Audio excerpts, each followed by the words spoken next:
Good Wednesday afternoon, Roger Hill of Wuthering Heights. This weather video is driven by 802cars.com. It represents 802 Toyota, Twin City Subaru, and 802 Honda. They're all located off of Exit 7 on Interstate 89. Nice area of higher pressure located over our region finally. Of course, we have more clouds, but that's going to be held off until probably sometime as those clouds begin to lower and thicken Thursday afternoon. But 2 days of dry weather, and today just a little bit of fire danger in both of these best chances. Relative humidity has dropped below 30% in the Connecticut River Valley. It doesn't look like it's going to be a major issue. We have a generally kind of a flow. It's starting to shape up a little more west to east with a kind of a flat ridge. And this ridge of higher pressure is producing sinking motion, breaking up the clouds, allowing for very dry, low relative humidities, also associated with the leftovers of much colder air. No impacts are expected this period for utilities, with the worst being some lightning strike potential across southern parts of Vermont. This will happen Friday afternoon, early evening. And it's generally a much quieter weather pattern where decent project weather will be the rest of today, Wednesday into Thursday, and again on Saturday and Sunday. There'll be some wetter conditions working in for Thursday night and into the day on Friday. Slightly higher precipitable water amounts, the metrics chosen to represent a little bit of an extra shot of moisture.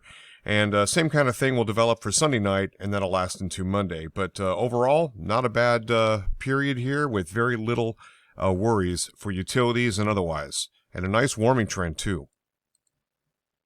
And taking a look at the latest European model, we have a beautiful area of higher pressure. This will increase to about 1030 hectopascal and really control and influence our weather over the next couple of days. So this is the rest of today into tonight, and then this area of higher pressure then scampers out off to the south and east and still ridges back to the north on Thursday before this next weather maker comes in.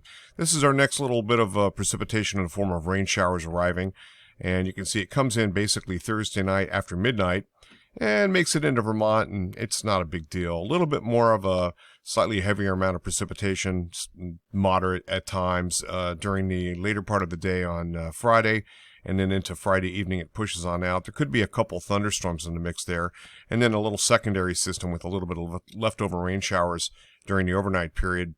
That'll happen on Friday night, but it does clear out just in time for Saturday. This 1029 hectopascal area of higher pressure will be coming into control here, and it'll become the main influence over the weekend as it kind of ridges south and east.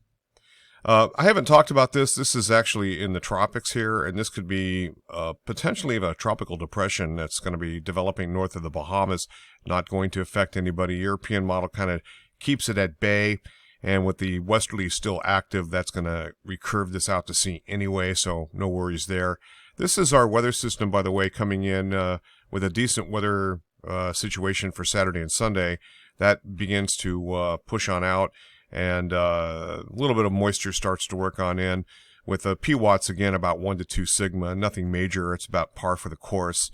And 1 to 2 standard deviations is not going to do anybody any harm, with some briefly moderate to heavy rain showers in the mix there. This develops basically Sunday night into the day on Monday, and then just kind of hangs around just a little bit. That's just about as far as we're going to go. This is a 3-hourly depiction of the QPF for the GFS and Canadian Ensemble. These are our two main shots of precipitation Thursday night into the day on Friday. A little drying out over the weekend, and then Sunday night into the day on Monday. You can kind of see not a big deal here. Now, in terms of overall QPF, this is forecast right now by the GFS anyway to be under 1 inch, and the European is not too far from this, but the second round brings us a little bit over 2 inches in some spots, and that's what the latest European is showing right now. The GFS Ensemble a little bit lower on that currently. And it's all rain. So this is day 1 through 7, total quantitative precipitation forecast, the total amount of accumulated rainfall. You can see a definite storm track kind of bleeding in from the Gulf of Mexico and then following this sort of a track here. And that puts it basically into southern parts of Vermont, and that's why the European is starting to show a decent amount. This would be probably the rainiest scenario, the rainiest period we've seen with just 2 weather systems that we've seen in probably over a month and a half. Looking at 2-meter temperatures, you can see a nice little uptick, and then we kind of level off the rest of the period there.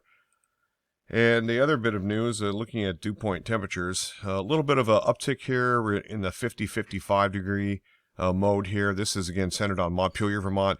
Down in parts of southern Vermont, there could be dew point temperatures in the mid-50s to low 60s. And that would be a suggestion where potentially you can get some thunderstorm activity with that kind of moisture. Next 5 days of meteorological output statistics indicating the weighted high temperatures running about 6 to 3 degrees below normal, and 3 days later, very similar. A little bit of a warm-up starting to take place, and eventually that's going to get here. Latest climate reanalyzer, this is what this looks like, and what you can see here is generally a moderating air mass, still some pretty cold pockets over Vermont and some areas, Kentucky, Tennessee, up in east of Alaska. Notable, though, we have Arctic amplification alive and well, and that's over the Arctic, and that's displacing that colder air. And this here is likely responsible for this here. That's it from here. Roger Hill, Wuthering Heights. Thanks for watching.